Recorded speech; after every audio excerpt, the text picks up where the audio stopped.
to the final installment of the New Economy series, a partnership between CG, which is one of Canada's top think tanks, and the Canada School of Public Service.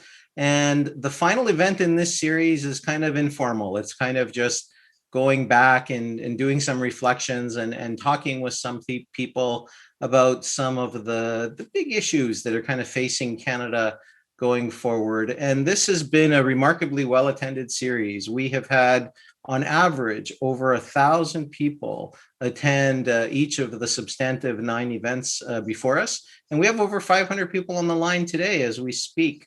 So really, really heartening to see Canada's federal public servants really kind of taking the time to think about some of the issues that they will be facing in their current or in their next job or during the course of their career in serving Canadians. So really, really happy today. We have 3 guests with us. We're going to do a little bit of a different format this time. So we're going to start with a little bit of a fireside chat, kind of back and forth between myself and Rohinton Medora, who is the president of CG, and I'll give him a formal introduction in a moment.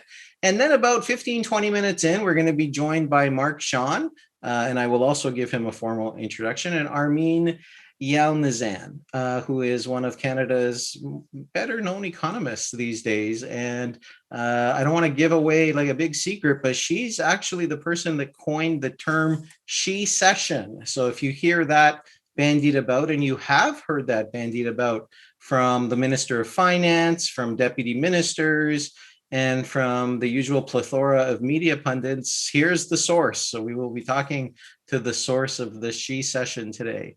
So I'm going to start with Rohinton. So Rohinton is the president of CG, which he joined in 2012. His fields of expertise are monetary and trade policy, international economic relations, and development economics. He currently serves on 2 international expert panels directly connected with CG's work.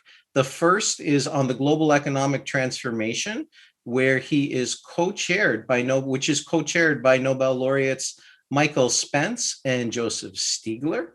And the second is on new technologies and global health, sponsored by The Lancet and the Financial Times.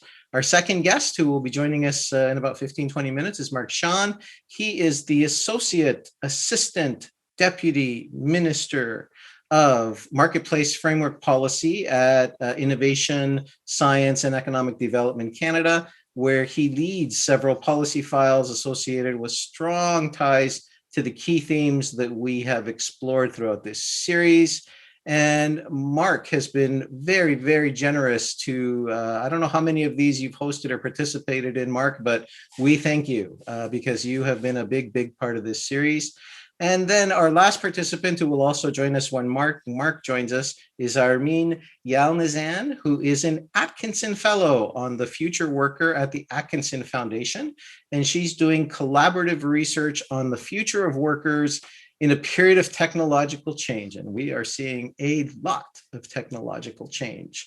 So her work focuses on social and economic factors that determine our health and well-being. She was a senior economist with the Canadian Centre for Policy Alternatives from 2008 to 2017. And that's also one of Canada's better think tanks. And we need more think tanks in Canada because the world is becoming a changing place by the minute.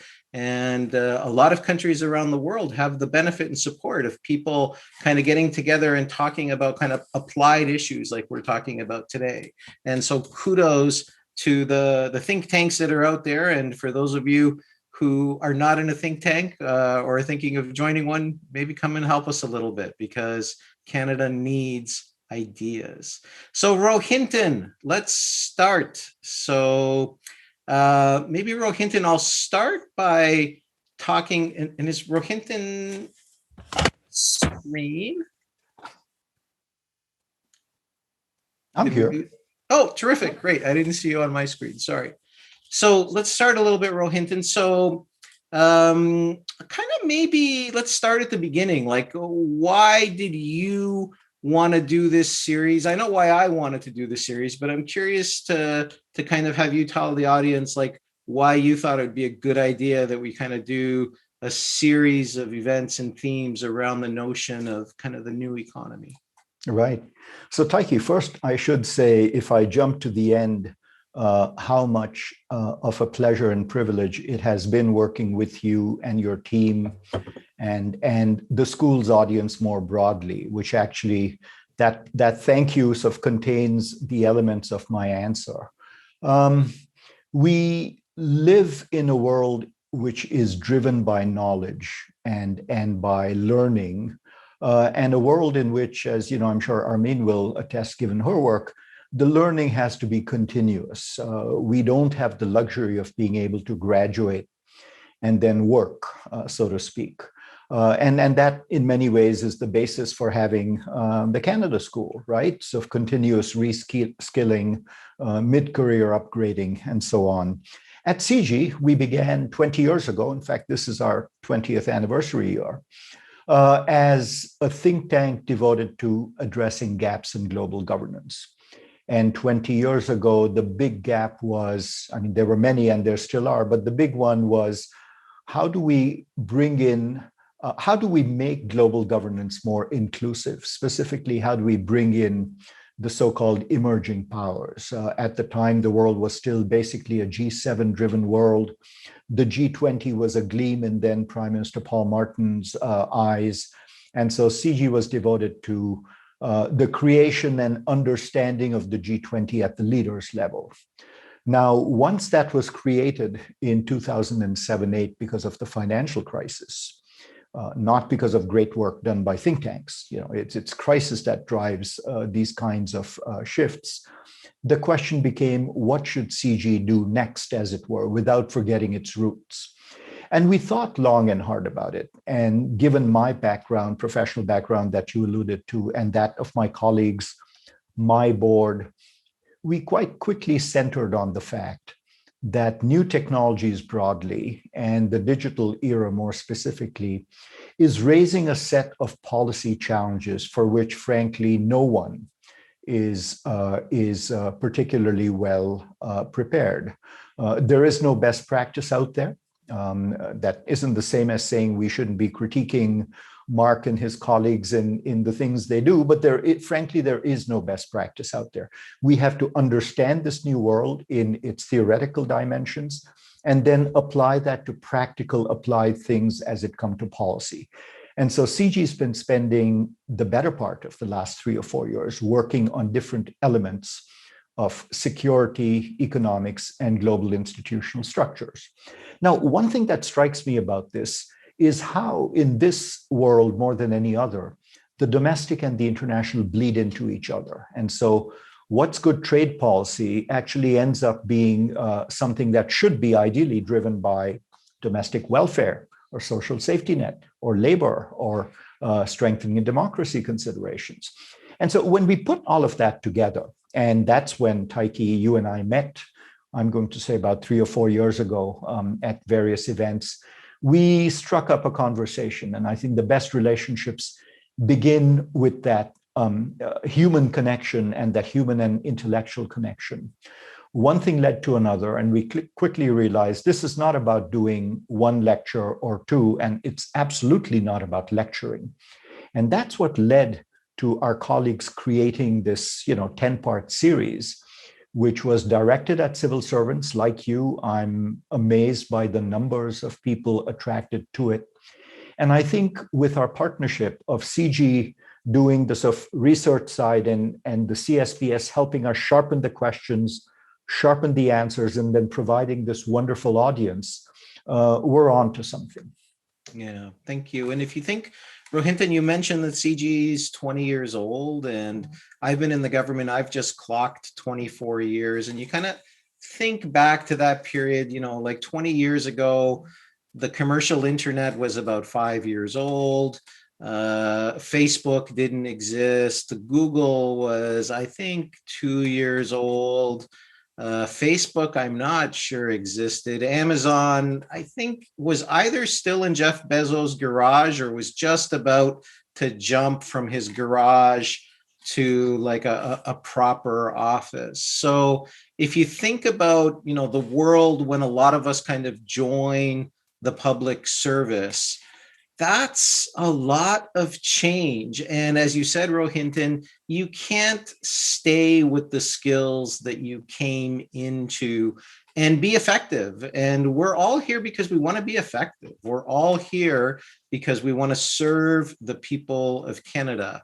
And kind of serving the people of Canada with the skills that I came in with 24 years ago in 1997 in the world of 2021 is not serving the people of Canada. And kind of the dynamic in the past, and I don't know when the past was, but at one point in time, it was you were born, you went to school, you got a job, you retired, and you died.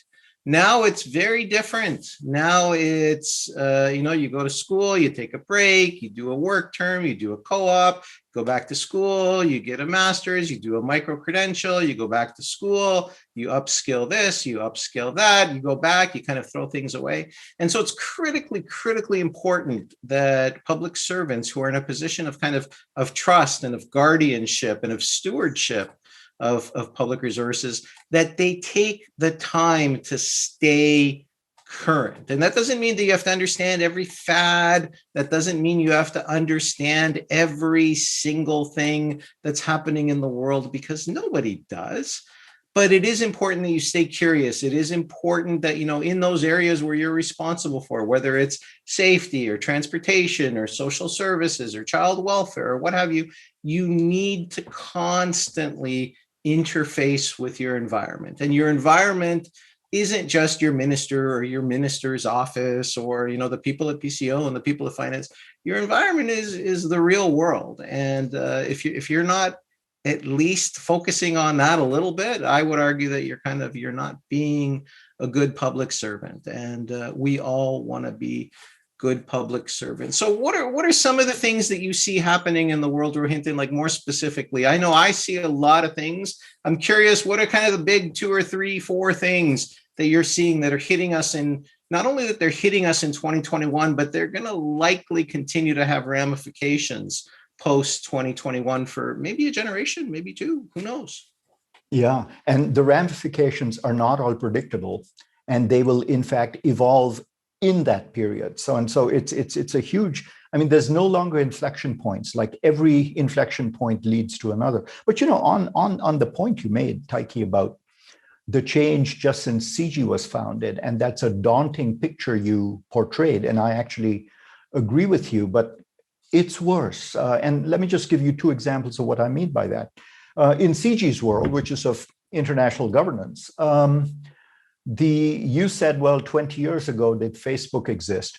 Well, most of the architecture we face internationally was created in 1944 and 45 at San Francisco and Bretton Woods.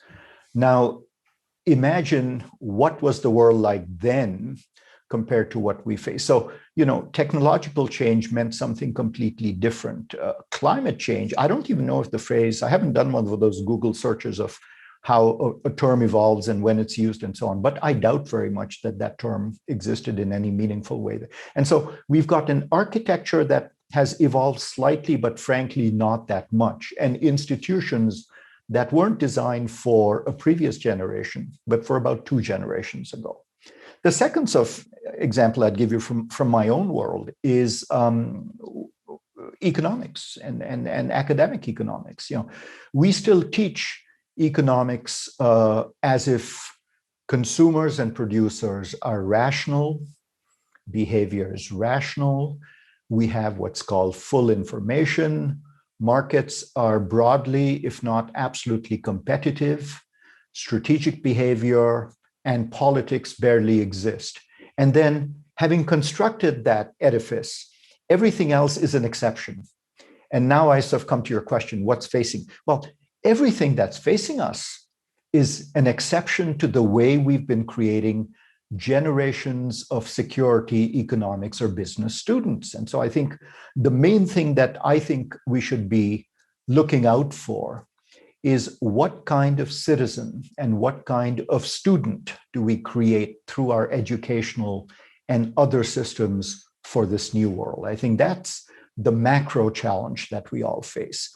Within that, and then I'll stop on this point, I think the current discussion we're having on vaccines and access to vaccines, and in fact, you referred to Armin's coining of the She session, the fact that this is a health issue, but its cleavages are entirely along standard socioeconomic lines.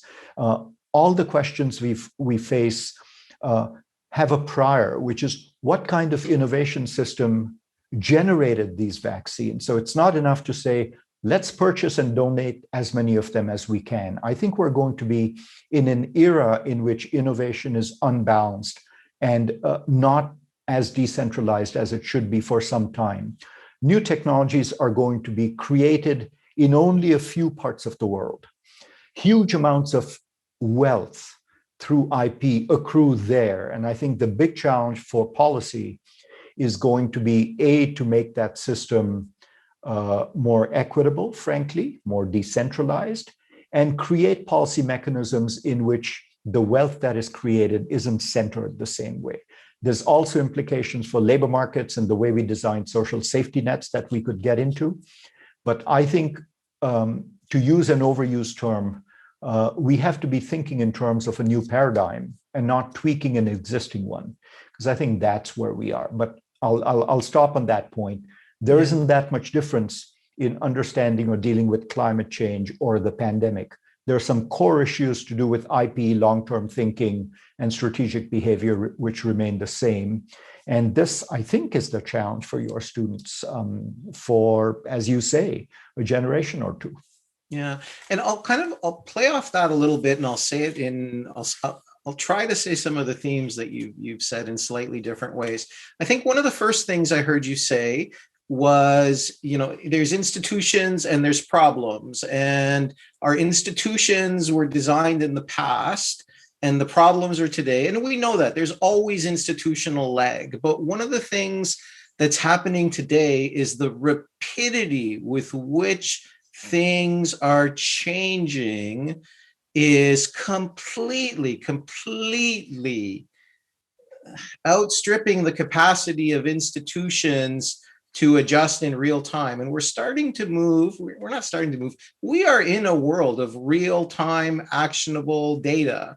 And we can't be working in institutions that take, weeks to get information to decision makers or to the factory floor or to the thing. So kind of number one, that things are changing rapidly. But the other thing that's really, really fundamentally important to me is if you're overwhelmed today by kind of China and digital and data and AI, this is the slow as the rest of your life will ever be. Here, today, right now, the world will never be slower.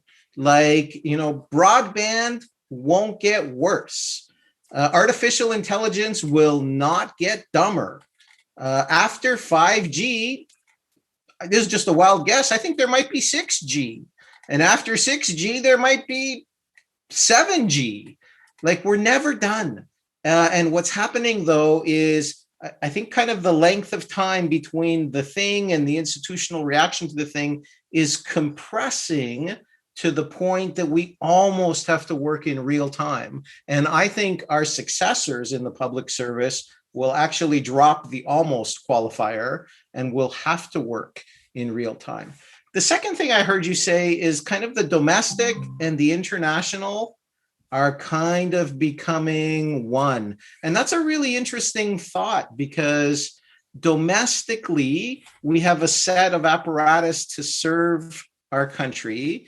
And then kind of internationally, we have a second kind of set of apparatus to serve our country beyond our borders. And I'm not sure that's something that, is optimal going forward.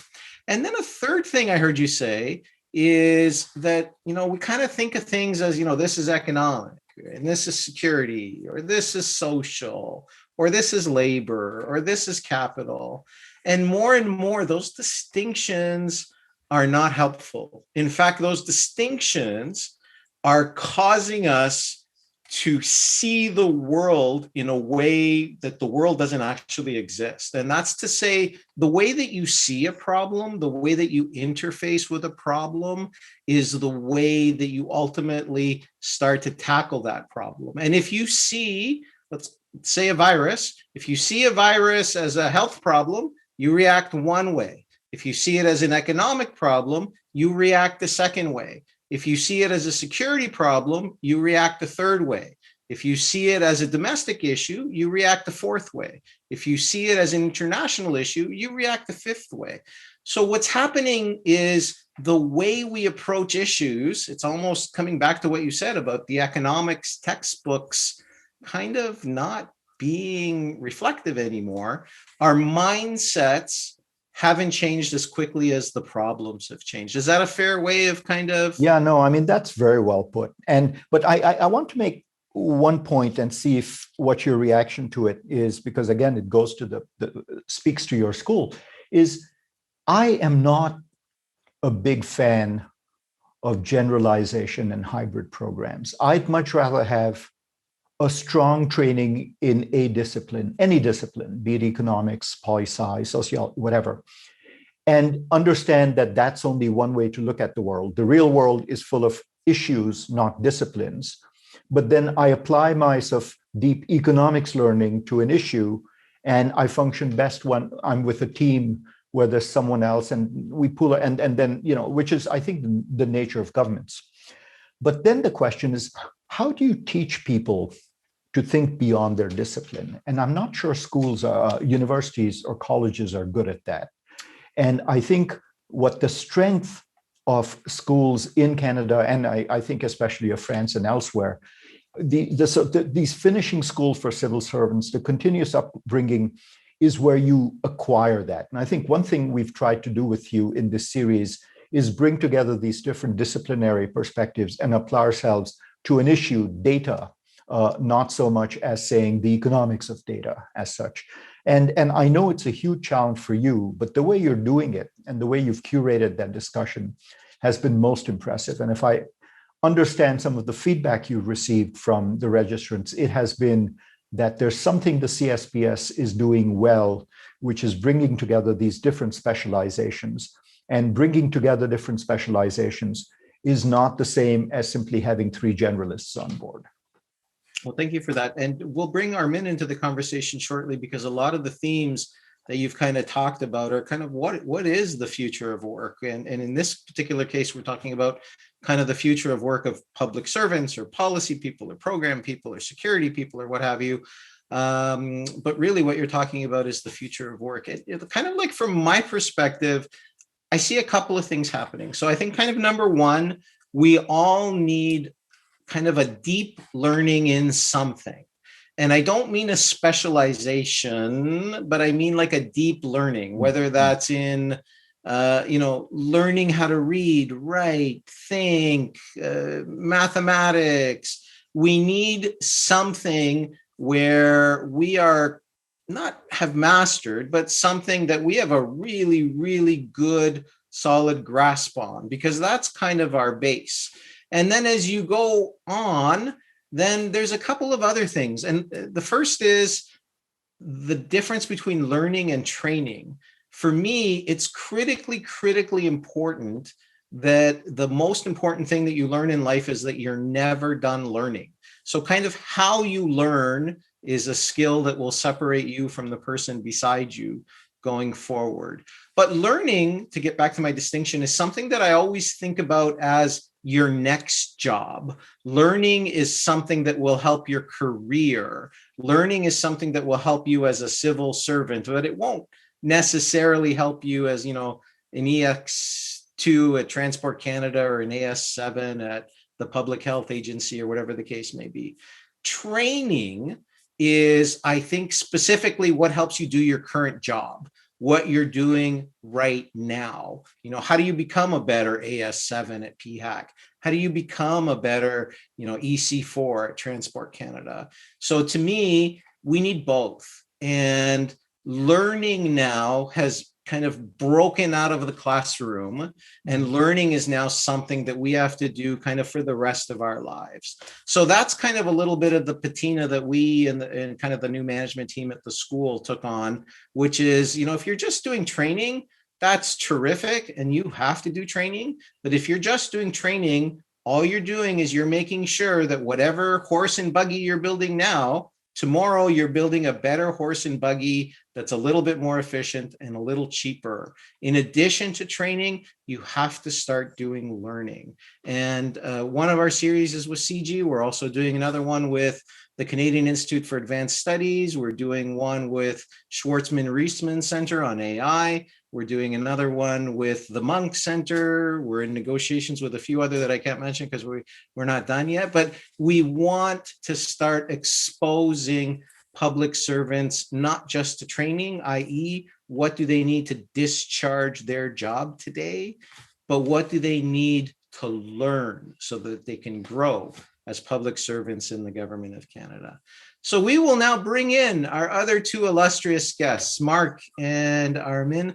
Armin, let's start with you. So you are like one of Canada's top thinkers on the future of work. And in some ways, Rohinton and I have been talking about the future of work. We've been talking about kind of the future of work that you need between your ears. That is to say, kind of your knowledge skills, the way you interface with the world, the way you interface with ideas.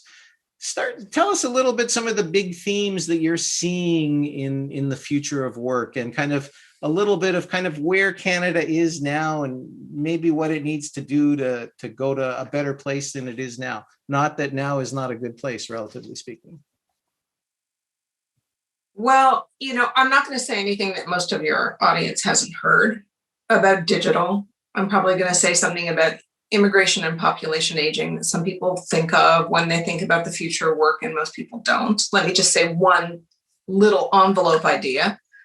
I started working as a labor economist in 1985.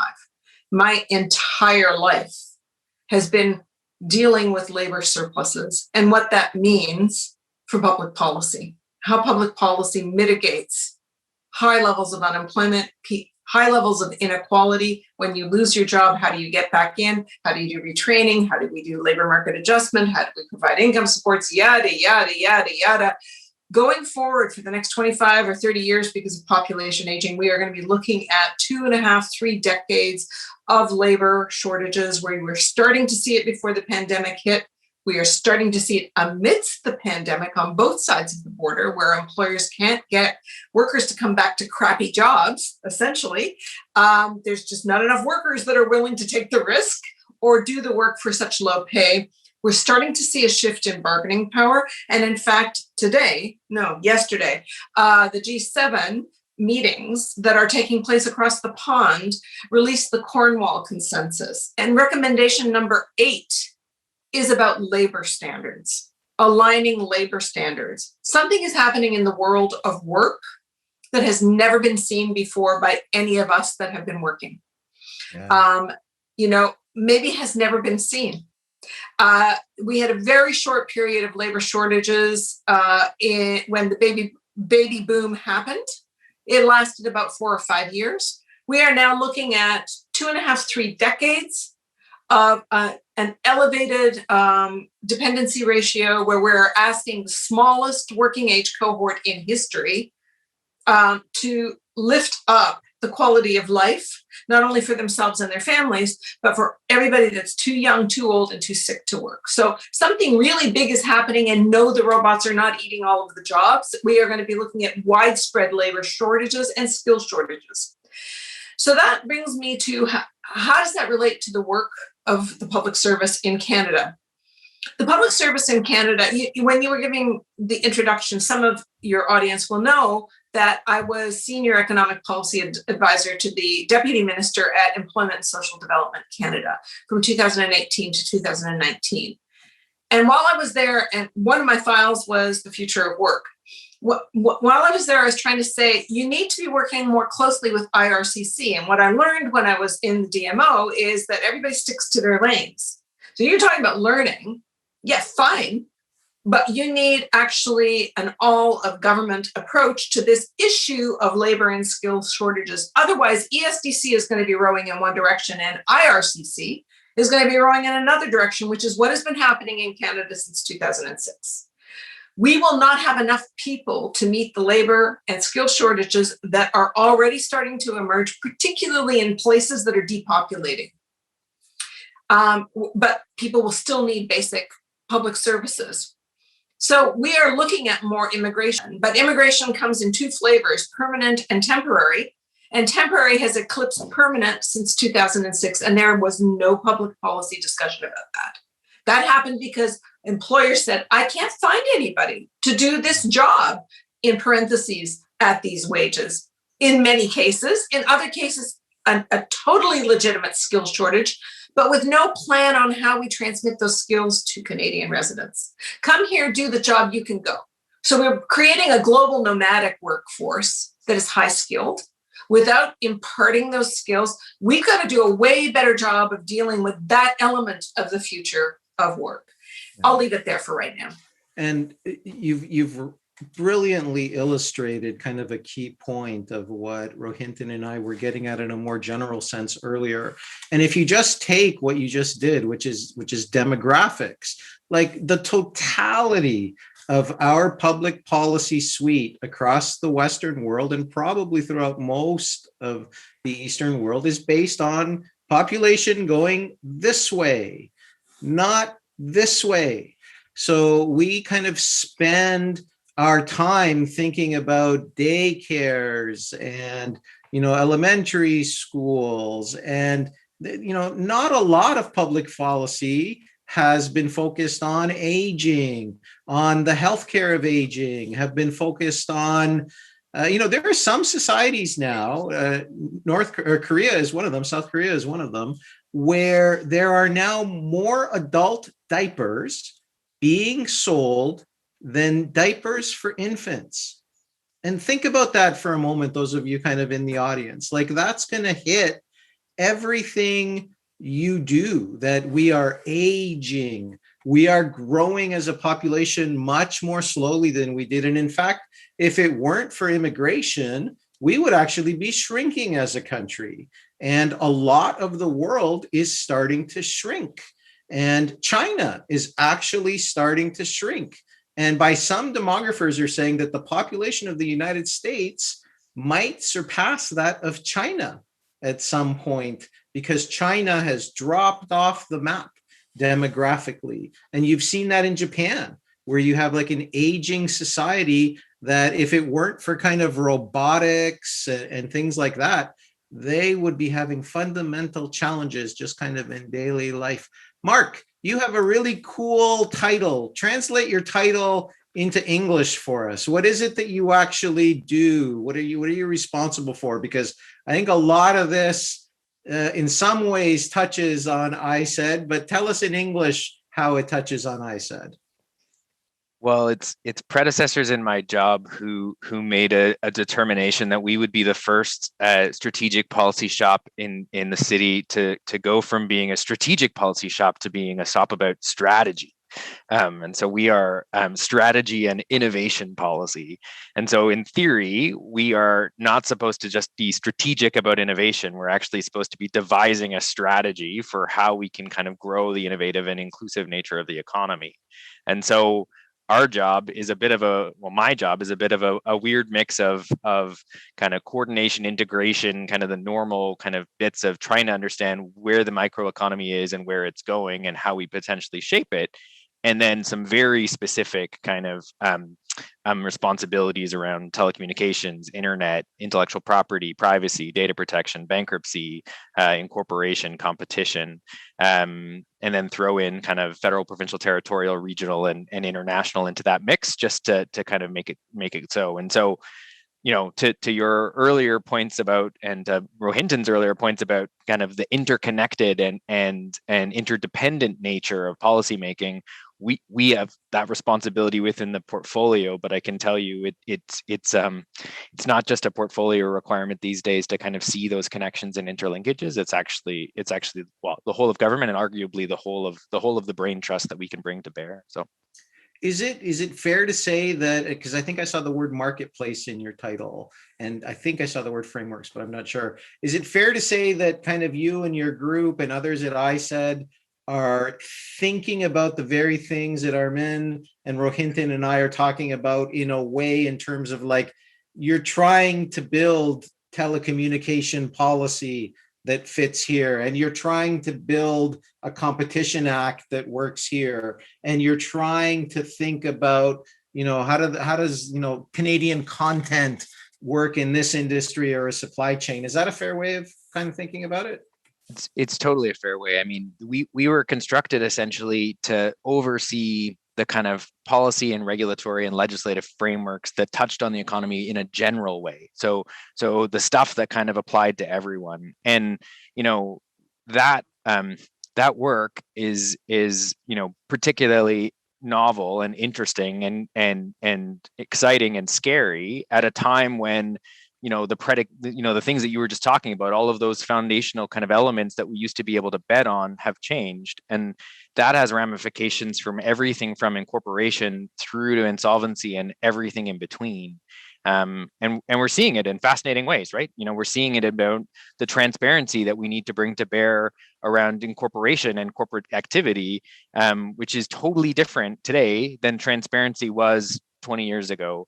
And then go all the way to the end of the lifeline in something like insolvency policy. And insolvency policy increasingly has, there's the traditional kind of, tensions that exist within insolvency, but there's all these new things like, what's the value of a data set in an insolvency? What happens to the data that's been collected by an entity that now wants to get bought, and it was predicated on the consent from the previous entity?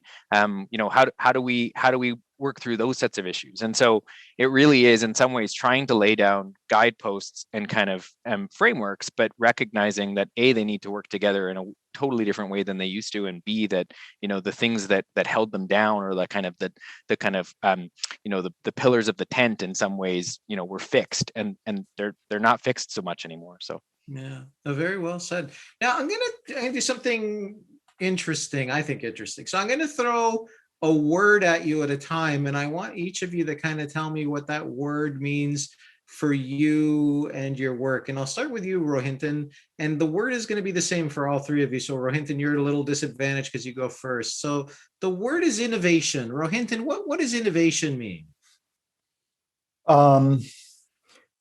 Actually, when we looked into it at CG, and I did the same exercise with governance some years ago, and readily came up with dozens. But innovation, the way we apply it at CG, is about the process of change and of different ways of doing things. Doesn't just have to be technological change. I'm also thinking of what's called social innovation. Microcredit is a good example of social innovation. Is a process of change in the way we do things that then is applied in a real life situation. In other words, there's different elements to it. There's the element of invention, of discovery, and of changing manufacturing or production processes. But then it's the second bit, and this I know is what Mark and his colleagues are keyed in on. It's either the commercialization or creating public value out of that change. So it's not enough to discover a change, patent it, as you will, or not, or publish a paper about it. It's what do we do with it? And so innovation is that process, in my mind, that goes from invention to impact. And Armin, what's innovation? It's a fresh way of tackling an existing problem. It's a way to make manifest imagination for things that hadn't existed before. And it's finding a way to make that idea, that solution, that new thing accessible to enough people that it becomes innovation, because it becomes a wave of adoption. And are we good at it? I think every nation has got its pluses and minuses. Every society does. There are always conservative forces that do not want to see changes, and forces that are overwhelmingly saying we've got to change. And it's that thrust and parry between the two groups. Also, whether it's public or private, who pays for it? How accessible is it? Who pays what for it? Who was it designed for? Not all innovations are designed for all people. And in fact, the whole language about commercializing innovation makes it sound like innovation is for the business sector. Innovation is for people. Innovation. The business sector can do nothing with innovation unless there's customers for that thing. So it is about people. And if it's about people, then it's like, who can participate in this innovation? What's the price point? Where's the physical market? How do you access this thing? Is it online? Is it in a place? We've got plenty of market failures already. That even if you commercialized all the innovations, you would not be addressing the market failures. So sometimes we need the public sector to step up. I mean, I was really struck by Mark talking about the data problems and how weak the public sector is in tackling data as water. We're very good about talking about data as oil, as a commodity that can be monetized, that then we have problems about what do we do with the legacy of the data, but we are really terrible at being as nimble about using the sea of data that we're in for public good purposes. So I think innovation, it has a public welfare side to it, as well as a marketable side to it. And we talk about how bad we are at commercialization. We're even worse at having the brains that are there to innovate with the data that is available both through the public and the private side, and flexing our muscle as a people, saying this data is our data and we are not developing it with any public policy in mind. It's just who can run with it fastest. It's going to always be a company. That's cool. Making money out of stuff is cool, but it just does not address our public and sometimes our ethical gaps. And there needs to be innovation in that area too. And we're worse there than any other innovation area, if you ask me. Yeah, and I'll see Mark's data is water analogy, and I'll double down on it. I'll say data isn't water, Mark. I'll say data is oxygen. But we'll talk about data in a few minutes. You're going last on this word, Mark, so you're at a disadvantage, but you'll go first on the next word. What is innovation, sir? Well, I think we've touched on some of the key elements of innovation and potentially some of the contentions or some of the tensions. So I think there's an element of innovation that's about newness. It's about something that's novel. I think we have an obsession normally with thinking that it's new as opposed to old new, and it's one of the things that I think I try and tease out of innovation, which is it's not necessarily some shiny new tech toy that we're deploying in a new way, but it might actually be something that we've always done with some in a particular way, an old tool that we're using in a new way to get to a better outcome. I think that the other piece of it is we have a conception that all innovation is necessarily valuable, and there's definitely something kind of great about the pursuit of newness for the sake of trying and for the kind of creative juices and the kind of the intent of that. But an egg beater doesn't make for a very good hair dryer, despite the fact that novelty might suggest that that's an innovative approach to creating air to cool your hair. So I think we need to be very careful about the notion that the fact that it's just because it's new doesn't necessarily mean it's valuable, and just because it's innovative doesn't necessarily mean that it's good. I think the last element that I would tease out about innovation is, in theory, it's supposed to extract more value than what was there previously. And I think to Armin's questions and to some of Rohinton's questions, like who got to determine what was valuable, first of all, and then second of all, who is it valuable for? And there are definitely going to be elements for which process improvements, some of the unsexiest parts of innovation, but some of the most important for our economy and for our social value and social welfare, is actually, it's not actually because it creates a better widget. It's actually because it makes the system more seamless or more possible. And so I do think it's really worth interrogating. I think innovation is newness with a purpose that extracts value that ultimately can be shared. And where we're not always necessarily very good at is we don't share enough of that extraction of the value at the back end. We're often very good at the newness piece, and I'd say in the public service we actually have an obsession with newness for newness sake that we probably need to curb in the for the sake of doing more that potentially is old stuff done for in new ways to get to more value, because that's actually what's gonna create impact. So exactly. Actually, in my organization, I banned the use of the word innovation, and the reason why I banned it is because people were just saying, "Oh, it's something new. Let's do something new." For me, I said, unless you're talking about value, I don't care what you're talking about. And so, if you're showing me that a new thing has more value than the thing it's replacing, absolutely, we'll do it, and we'll do it today. But just kind of newness for the sake of newness is not something I'm interested in. But if you're generating value by doing something new, all the more power to you. Our second word, and we're going to go in reverse order, is standards. Mark, what are standards, and why are they important? It's an unfair question, Taggy, because the Standards Council of Canada is within my portfolio. And so if I get this wrong, Chantal Gay is going to call me like in a second and be like, "That's not right, Mark." But all right, then really, really think about this. So a standard is an agreed upon method for doing something or thinking about something. That's kind of at its root. And to kind of go back to my previous points about things that were aspects of this we should interrogate is who got to help in determining that was the method that we would agree upon, and do we actually all agree, because there actually can be competing standards. And I think people think of standards, like the easiest thing that people jump to is like the fact that we have a consistency of electrical voltage, which is a really useful one, that people are like, well, we all didn't decide that we generate voltage at various different rates. But there's other pieces like, when I lived in the UK, paper is not actually standardized to the same size that it is in Canada. That's an agreed upon standard. And in the A4 versus letter world, we still have not crowned a winner. But a fundamentally standard is a general agreement about a way to think about something or to do something.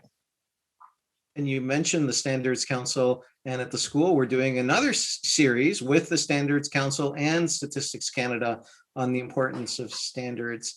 Armin, you talked about, I think it was Section 8 of what's just happening in Europe, that they're doing labor standards. So the question over to you, what's a standard and why is it important? It's something that we commonly accept as being relevant to us. And I agree with everything that Mark just said, and would add that when we have standards, commonly accepted standards, things change. If we enforce those standards. And I think we're going to be, okay, so two observations about standards. We live in an I world, not an us world. And so bespoke production that digital technologies permit even more of. We're moving from mass production and mass consumption to one-off, on-demand production and on-demand consumption that will make the underlying infrastructure of production more reliant on standardization, but the actual experience less standardized, which may make it more difficult to come up with standards where we have a consensus on what is valuable to standardize. But on the other hand, we might have gone right to the end of the pendulum in terms of me first. I think the G8 focus on standards is first of all shocking to me. The G7 Section 8 focus on standards shocked me.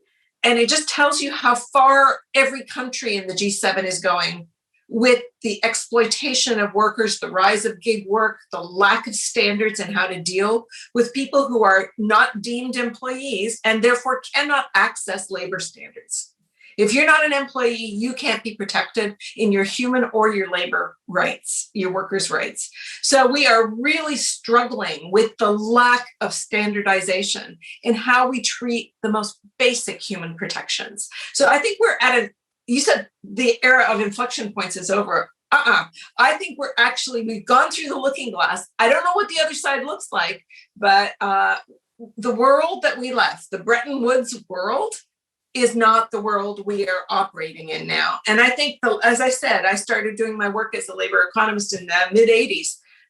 My whole life has been about trade agreements, codifiable trade agreements, multilateral trade agreements that overshadowed everything else. Export-led growth was the holy grail. And every country pursued it as a way of me first, but me first with all of us doing me first. Well, it didn't pay off. It just did not pay off. We're better off as consumers. We're worse off as workers. There's more inequality, and there's more inequality between the global north and the global south, and exploitation is raging around the world, and the pandemic poured accelerant on it and revealed it to us. So multilateral agreements, which are about standards of behavior, codifiable standards of behavior of countries between one another, are off the table. They haven't been working for years. And I think what the G7 Cornwall Consensus is doing is saying, us 7 nations, we're talking about a corporate minimum tax of 15%. That isn't a trade pact. That is policy alignment. That is developing a new standard of consensus that this needs to be the base for functionality. So I think we are entering a new era, not through codifiable agreements like trade pacts, but through policy alignments that are verging on rapprochement for standards of behavior for how workers should be treated, how corporations can or can't evade taxes legally. And so how do we actually make the system a little bit more balanced on who gets the fruits of growth? That's the phase we're entering into. So standards are hugely important to get the system rebalanced.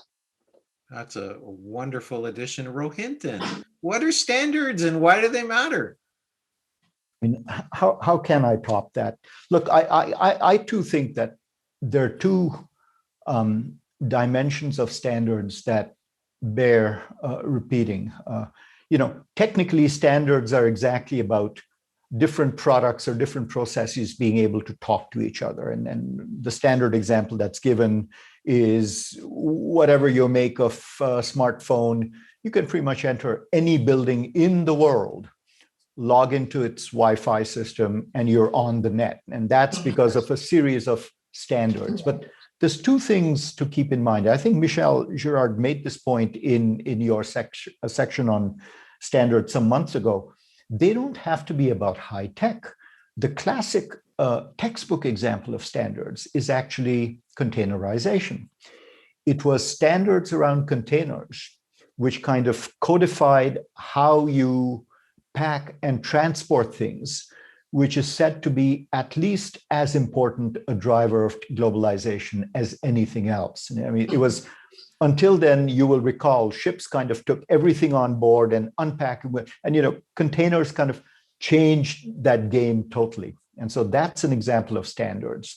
The second, and this was implicit and actually explicit in what a lot of things that Armin said, is standards. Let's not be fooled by standards being technical. Underlying technical standards is a series of decisions around norms and ethics, which have to be exposed and discussed before we get to the standards. And I think this is the stuff, the labor standard side of thing is exactly about that. You mentioned Joe Stiglitz at the outset, co-chairing the commission I belong to. When he did some calculations on what a common corporate tax rate might look like, it was closer to 20-25%. And so a 15% norm may be the new standard, but it says nothing about the ethics or welfare implications behind the 15%. And so standardization simply says we have a bunch of disparate points, we're drawing a line around them and making that the average, and all the points should conform to it. But we're not asking ourselves how that line came about, who's drawing it, and why. And so I would answer your question certainly with the technical answer of what standards are, but add to that standards have important normative dimensions to them, which we ignore at our peril. Yeah. So I'm going to stick with standards for a minute, and I'm going to say a few things to maybe get a reaction out of all of you or each of you. So the first is, for me, I see standards everywhere. Like red means stop, yellow means kind of go if it's safe, green means go. I see just everywhere. Like when I plug something in, that's a standard. When, a guy comes to my house and installs a new door, you've got two options. It's 8.5 or, 9.5 or whatever the case may be. So standards are everywhere. Standards, I'll say this, standards also are though about power, because if you're defining the standard, you are in a way kind of writing the rules. And I think one of the ways of understanding our current, I don't want to call it chaos, but the current kind of turbulence in the world or the current disruptions is we're really in the process of rewriting a lot of the rules of how we live, how we work, how we trade, how we do immigration. And if you think about kind of data, whoever writes kind of the standards for data will have an advantage. And if you think about artificial intelligence, whoever kind of writes the standards for artificial intelligence and its use, or ethical AI, or what have you, and you just go on and on and on, or digital, or what have you, that standards, one of the ways you could understand our era is that we are currently in the process of rewriting the rules of the world that were largely established, as you, in some important respects, as you mentioned, Rohinton, during kind of Bretton Woods and kind of the post-World War II, here's how we're doing things. And is that, just kind of have each of you react to that, maybe Armin and then Rohinton and then Mark. Yeah, not only are we rewriting the rules, but there is a vigorous contest about who's going to write those rules. We are dealing with, the FANG, Facebook, Amazon, whatever they are, the group of 5 companies that are dominating stock exchanges everywhere, that are globe straddling in nature, and they are rewriting the rules of how we deal with workers. They are rewriting the rules with how we deal with taxes. They are rewriting the rules about how we regulate privacy and how we use data and how we make money. All of these things, they are huge. And then there is this huge pushback coming from the people. Sometimes in the streets. So I would expect a very vigorous debate over who writes the rules coming up. And what's interesting in the pushback from the streets is that it is more about identity than it has ever, I think about, the 50s, 60s, and 70s, the civil rights movement, the women's movement, the gay rights movement, all about identity, about being seen and having your reality acknowledged. And that has now gone to Black Lives Matter, murdered and missing Indigenous women. When Trump made the comments he did about women in 2016, in January of 2017, there was a global women's march to say, Me Too, enough is enough. You can't mess around with women like this anymore. So there's this kind of huge pushback about, am I in this picture? You are talking about me, but nothing about me without me, on the one hand, which is the most mass development I have seen. I haven't seen movement in my entire professional life the way I'm seeing movement now of people, on the one hand. On the other hand, I've never seen the degree of corporate concentration and power that also exists. Add to that mix fake news. Add to that mix bots that will tell you what you should think. That aren't even human, but muddying and roiling the waters about who has control over what in the political discourse. So I think things are going to get super hot about what are the standards. And I would, by the way, add to the ethical and normative standards, things like standards about, do government deficits matter? What should the corporate tax rate be? Is it 15%? Don't forget, just a few years ago, there was a very vigorous debate in my profession, economics, that corporations should be paying 0 taxes because they weren't people. It's like, wow, that escalated quickly, because that was where the conversation was going. The legend of zero was where the norm was going if you let the economists push it. We've been looking at falling tax rates for decades, and people were raising, why are corporations paying anything at all? So I think the idea of what a norm is, what a standard is subject to huge political tension. And we are going to be seeing very vigorous discussions about what is the economy for and who is it for, and what are governments for and who are they for. So as public servants, you're going to have your work cut out for you. Rohinton, your reaction, then Mark, and then we're going to go to the audience. So Rohinton, your reactions. I mean, I guess what I'd say on your sort of original question, Taiki, is that there is a ground game going on in standards internationally, and standard setting bodies were mainly controlled by the US and some Western European countries. And that's what gave them the advantage in the early stages of technological change. And as part of the contested rise of China, and again, I think Michelle would have made this point at the lecture, China has been quietly, deliberately, and effectively been taking over more and more of these standards bodies, and there's dozens of them, and so there is a very important geoeconomic competition going on about standard setting in technology globally, precisely because, as you said, it is the gateway. Owning a standard or setting the standard is the gateway to giving your way of doing things a monopoly over some other way of doing things. Look at the collection behind Armin and think of Sony versus Betamax, right? So that was a classic standards example. LPs versus cassettes. So there is that side. On normative, yeah, absolutely. Standards have to come from some sense of what you want out of public policy and what you want out of society.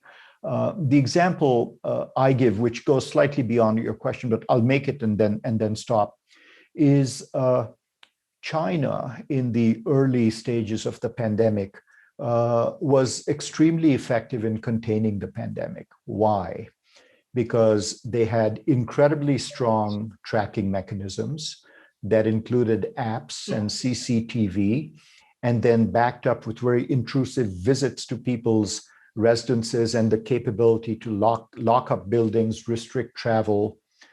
This is not a technology story. This is not about apps. It's not about CCTV. It is actually about the society and the norms that exist around these technologies. And so it's a point I make early and often, and I'll make again, that technology is not exogenous. It is not some kind of error term in a growth equation. Technology is actually endogenous, and how it's created and how you use it is actually a social construct. I'd make the same point about IP. Absolutely. And technology similarly is not useful and is not neutral. And so kind of going back to one of the most famous Canadian thinkers of the last century, Marshall McLuhan, he said that, we shape our tools and then our tools shape us. And I really like what you said, Rohinton, about kind of standards are a little bit about what we want to see in society. Mark, what's your reaction to this? So many different directions this could go in. I mean, on the one hand, I'm tempted to talk a little bit about the formal standardization world, the world that Rohinton was just talking about, which is, there are formal rules and published processes and kind of engaged fora that are going to determine very important elements of our lives. They are going to determine how information is standardized and collected and shared, and it is going to be vital. At the same time, we're kind of going beyond the kind of traditional or kind of boxed in conception of standards to kind of also bring in norms and rules and semiotics and codes and laws. And to Armin's very early point about this, that this is a sort of a codification. Well, there's a continuum, right, of codification that's like the everything from the kind of what I would some days say is like the worst of it, which is the sort of unpublished, untransparent, kind of shadiest of agreements that this is the way the world works, all the way through to like the very transparent, very clear agreement that, red means stop, like, that we have agreed that, except for, and even then we have exceptions, right? We have exceptions like, well, if you flash certain types of lights and blare really loud sounds, you don't have to stop on red. It's okay, although you're supposed to check first. So so I think in that big kind of massive of, I think there's a few things that are probably worth taking away. One is, and we've raised most of these points. One is, this isn't a neutral exercise. What you optimize for says a ton about what you value, and also who you value, and what you were trying to get out of this exercise. So to bring it back to our previous conversation on innovation, that there's potentially this novelty that then has impact. Who is that impactful for? And so, I think, the Standards Council has said in the past, like, the person who writes the standard gets to set the terms. And so you can either be a standard setter or a standard taker.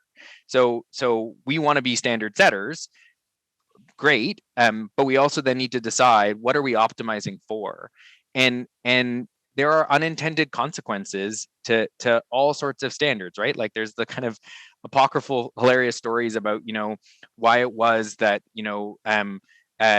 grandma cut off the bone of the chicken, and why that made for a better chicken. But it just turned out that, her roaster was never big enough to actually have the chicken in it, and it had no impact on the overall quality of the meal. But it was a function of the choice we made. To Rohinton's point on containers, like, there's a reason why the vast majority of furniture is only so wide and so tall. And so we need to make sure that we understand what it is that we're choosing. And I think right now, to kind of bring it back to the data and digital economy, there are fundamental choices being made about what we are optimizing for. Are we optimizing for ease, or are we optimizing for privacy? Are we optimizing for convenience, or are we optimizing for mass access and uptake? All sorts of kind of these trade-offs that are fundamental. And I think we need to determine what it is, and it shouldn't be a silent exercise, because, and then making it personal, to bring it back to the kind of semiotics and codes, like, the previous assumption that I needed to have a wife and work 9 to 5, and that's what was going to get me promoted, is the kinds of codes and norms that prevented a queer public servant like me from previously feeling safe and trusted in our environment. And so, let's make sure that we're eyes wide open to this process, both in terms of who's setting them, what they're setting, what we're optimizing for, and then what the consequences of that actually means. Yeah, very well said, all three of you. You're all kind of saying these are the rules.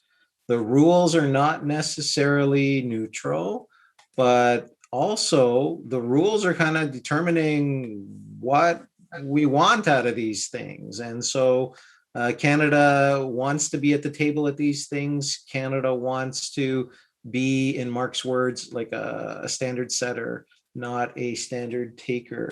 So we're having some outstanding questions come from the audience. So I am just going to start firing them at you. First outstanding question, number 1. What are Canada's competitive advantages in the new economy? What sort of policies can enhance these advantages? Who wants to start? Fire away. I'm going to go to the population aging story, which is happening throughout the global north. You mentioned South Korea, which is aging the most rapidly. China and Japan are also aging. Basically, rich countries are aging. And we are going to we will all be in competition with the global south. So the comparative advantage Canada has is that it is a bit of a people magnet, and it could become more of a people magnet if we shift our policy portfolio to support, in particular, young families, young workers and young families. And we provide good labor protections. We make sure every job is a decent job. I will just raise one thing about the future of work. Currently, before the pandemic hit, the care economy, which I define as both health and welfare is one bundle, and education is another bundle. Those two sectors alone contribute 12.3% of GDP. The only rival sector in GDP that contributes that much GDP is real estate, and that's quite unique to Canada. when it comes to the number of jobs, there is no rival sector. 21% of jobs. There's some great jobs in the care economy, and there are some absolutely appalling jobs in the care economy. If we make every job a great job, not because there's going to be more seniors, but because the juniors are going to need lots more support than the market currently offers them. If we make every job a good job, presto bango, we've got the strong, robust, resilient middle class that manufacturing gave us from the 50s to the 70s. If we do that, if that is our public policy purpose, we become a people magnet for people all around the world. So that comparative advantage is not quite there yet, but it is in our reach. And we would be one of the places that people really, really want to come to. And that would lift, it would stabilize our quality of life, and it would lift it up. I love that answer. And I don't think, 1 in 100 people would give that answer. And yet it's so fundamentally profound, because what you've said basically is Canada needs to be not only seen, but Canada needs to be a country where people want to come to, people with skills, people with capital, people with education, and in some respect, people with children, because that's going to be kind of the competition. Can I just say, Canada doesn't need to become a place where people want to come.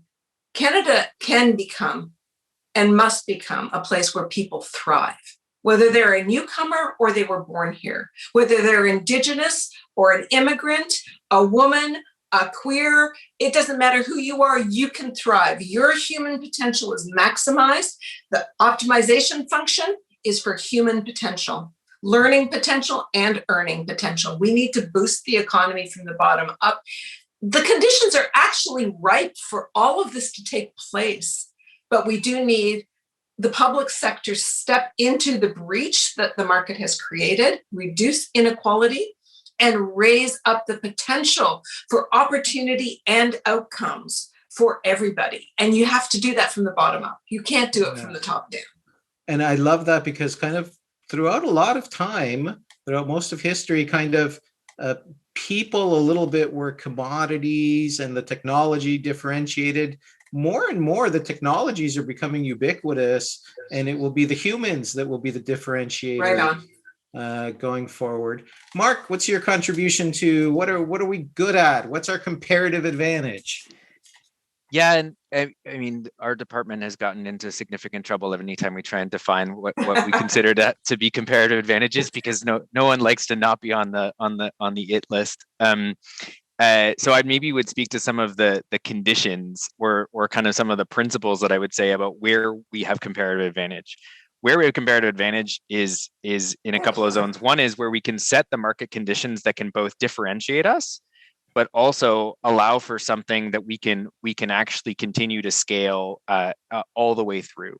And so, a good example, potentially one on a more traditional basis, and then one maybe that's a bit more novel. The traditional one is like, we've learned in this pandemic, one of the significant fractures in our societal and economic kind of makeup was around our security of supply and our sovereignty over a number of the core elements that we deemed essential.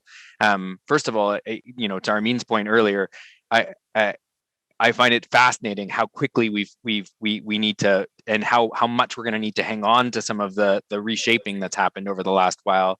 No one had grocery worker on essential on as the most vital job in the economy pre-pandemic, and I think we all learned as we crossed over each other for toilet paper just how important that function was. So where we've got, a real need and ability is in things like potentially our food production sector, actually, where we've got capacity to be able to meet an urgent and growing global need, and potentially use technology and skills and a mixture of kind of our natural capacities to be able to significantly compete internationally. And so that's one that I think is really critical. The other, though, I'd say is in the data economy, actually, we're in the middle to the points earlier about rewriting the rules, whether it's competition, intellectual property, privacy, data protection. And I think there is going to be potential determinations and differentiation in the future economy based on who gets trust right. And there's going to be an economy, I think, about that doesn't care about trust, or potentially that's made very clear choices about privileging access and ease and convenience and interoperability over trust. And I think we have a chance to be able to be on the other part of that.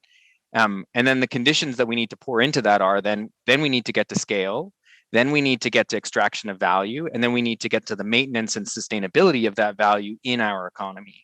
And that's actually one of the trickiest pieces that we've traditionally been bad at, which is taking some of those raw, amazing ingredients we have about what gives us comparative advantage, skills, access to resources, great cooperation and diversity across the supply chain, and then we potentially flitter it away because we didn't do the right things on the back end that included, which some of which you have to do right up front, like IP, to make sure that you're actually going to, get to the good outcome.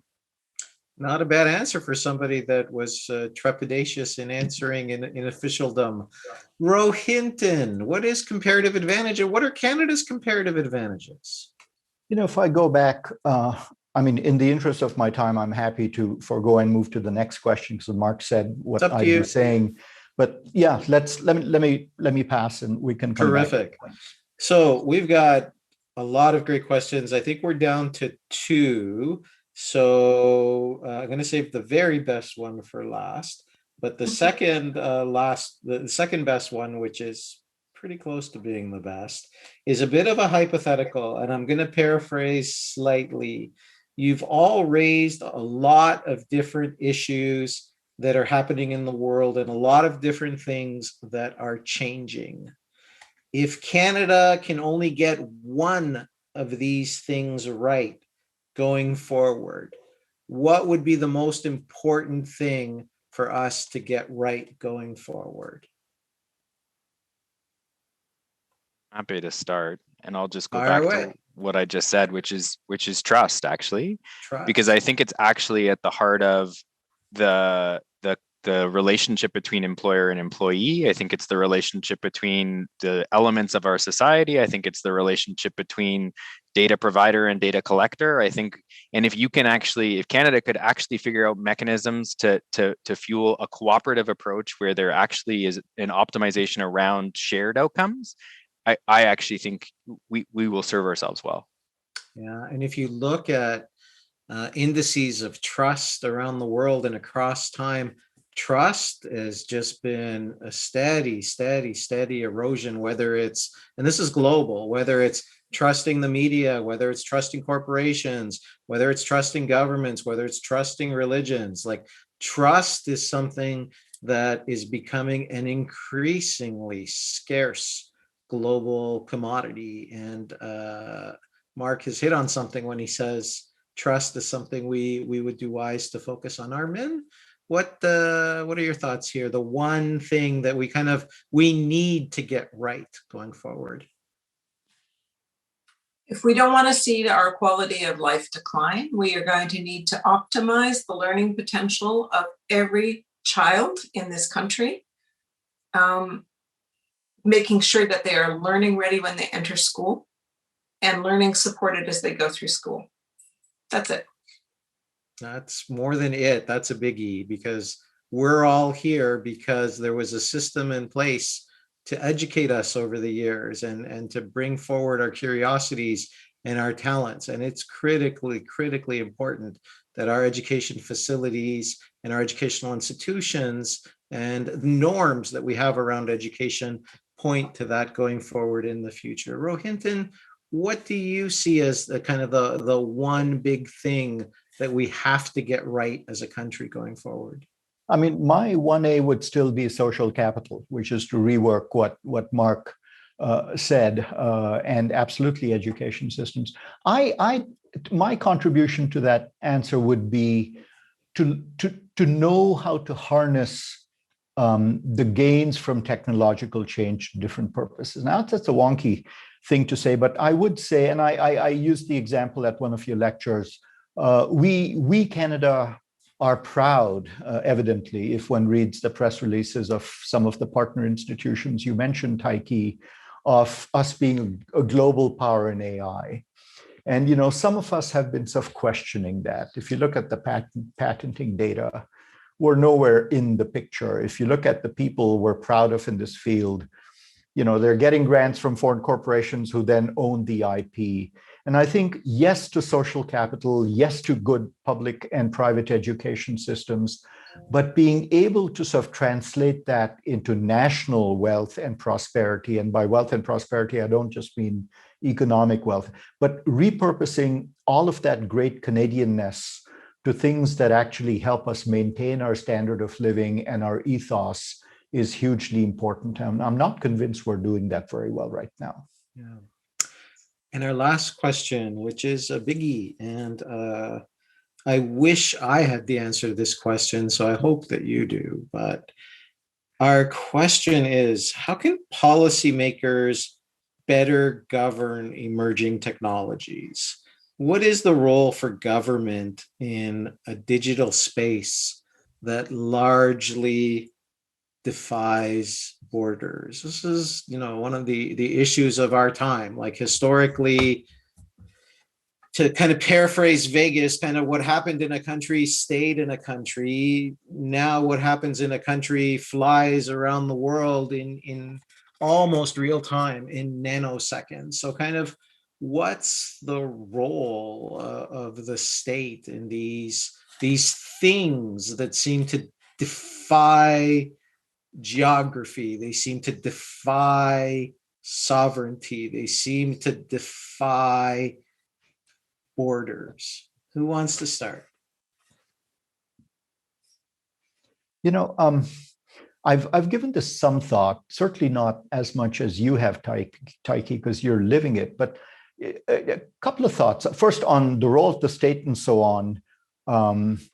The state had never gone away, so to speak. We've withered it, and through decades and decades of this, the government is the problem, not the solution kind of thinking, often promoted by think tanks.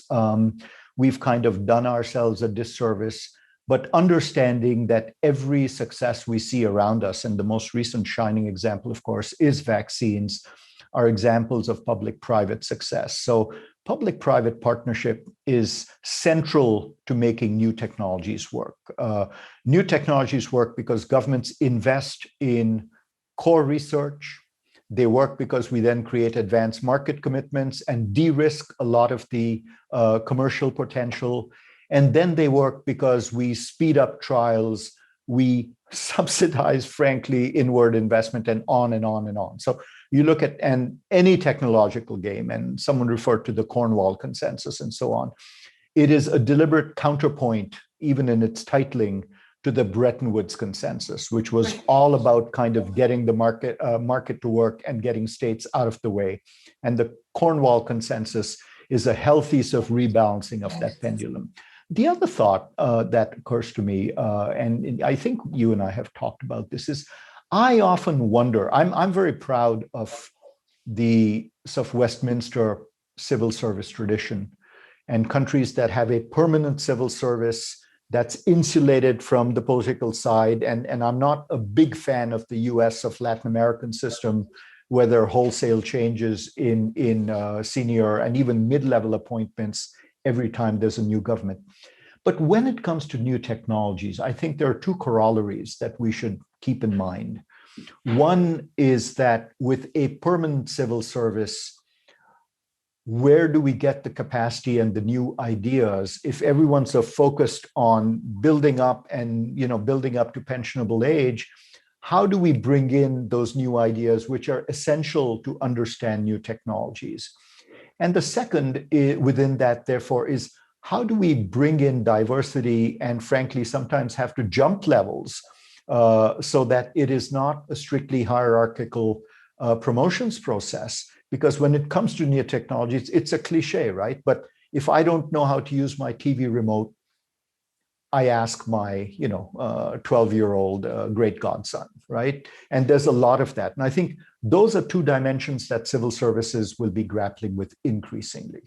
Yeah, and you've hit on one of my big fears. There are a lot of benefits, as you mentioned, to the Westminster system, and a lot of benefits to a professional public service. And one of the things that is challenging on the other side is that you become, as a public service, you become a bit of a monastic organization where you're kind of just focused inwards, and you enter the monastery at 23, 24, 25, and you're there for 30, 35 years, and you kind of come out at the end of it and you're like, holy crap, there's a lot of different things going on in the world. I didn't notice them. And that's one of the challenges with a public service. And I'm not saying this is our public service, but a public service that just looks inward and downward, I think will be a public service that will not serve its population well. Mark, you want to go next, and then we'll give Armin the last word? Sure, I'll be really quick. I would just say, coming back to some of the things we talked about at the outset, I'd say one of the only ways in which we're going to be able to do well in this space is if we make sure that we're actually looking at it from all angles. And so the notion previously that there was like a national security take on new technology, or an economic take, or a privacy take, or a social take, I actually think it behooves us to figure out how we can bring all of those varied perspectives together, because it is enormously complex and yet simple at the same time, but it's also ubiquitous. And that ubiquity means that it actually, is going to be incumbent upon us to get it from all sides. And then the second I'd say is, many of these are actually fundamental questions of commons governance. Like they're the original problem of like, who's gonna wash the rental car? Who's gonna make sure that the common garden is actually well weeded? And that means that we need to make sure that we actually recognize who all is a part of our commons, because I worry about who gets left out of some of those conversations. And then also, who's actually going to step up and make sure that we know, and I keep going back to it, sorry, but what we're going to optimize for, because I think there's going to be trade-offs, and it's going to be difficult. And speed's not our friend in both directions, moving too quickly, nor moving too slowly. And get me on another day about what that actually means for our Westminster system. But I'd say, plodding along at a good clip is probably the best we can do. So, yeah, and we want to at all costs avoid kind of the tragedy of the commons. Armin, take us home. What's the last word here? It's a great question, and it's an historic question. So I'm reminded when Rohinton talked about, well, he called it the Bretton Woods Consensus, but I think the vanity of the Cornwall Consensus is referring to the Washington Consensus in 1980, right, which was never actually a written consensus. It was just what happened in the IMF, the World Bank, Washington. Everybody just said, after decades of post-war debate, does human development lead economic growth, or does economic growth lead human development? The consensus became economic growth is the number one public policy priority for governments, and so go for the gold. Like, that debate was live. It included the whole world. That's why we got the WTO. That's why we got the Global South defined as a Global South, saying, let me in. I also want to grow. So we've got a brand new consensus, possibly. I mean, it might be just a vanity project for the folks at the court at the G7 meetings, but I think it's the chapter that's not yet written. I'm reminded that in the 1930s, we came to the Bretton Woods agreements because we went through 2 world wars and a global depression. And cities were responsible for taking care. Communities were responsible for taking care of people that were the left behinds. And we created a social welfare state that didn't exist before. Now we are dealing with the reality that we live on a very small planet. The idea that we have these national borders that in some ways are meaningless because of these globe-straddling phenomena that we're dealing with is not new to anybody that deals with fiscal federalism, where you've got like healthcare, which is it a federal responsibility? Is it a provincial responsibility? Is it a health unit responsibility? All 3, check all of those boxes. Same thing with early learning and childcare. We're trying to build a system. Is there a system? No, there isn't. So we are going to have to straddle jurisdictional differences and come up with the norms we were talking about before. That, ladies and gentlemen, is the chapter as yet unwritten. And I look forward to seeing how we collectively write it, not just in Canada, but around the world. I love closing on that phrase, because the chapter as yet unwritten is not just our lives, but it's also the public service as an institution. And it is also Canada going forward, like it is for the globe going forward. There are many, many chapters yet unwritten. And I want to thank all three of you for an hour and a half of incredibly stimulating conversation to help us a little bit write those chapters and navigate those chapters as we go forward. So Mark, Rohinton, and Armin, thank you, two of you, for being friends of the public service from the outside. And Mark, thank you for being a friend of Canada's public service from the inside. And I wish you all the very best. And on behalf of Canada's public service, I thank you. Thank you.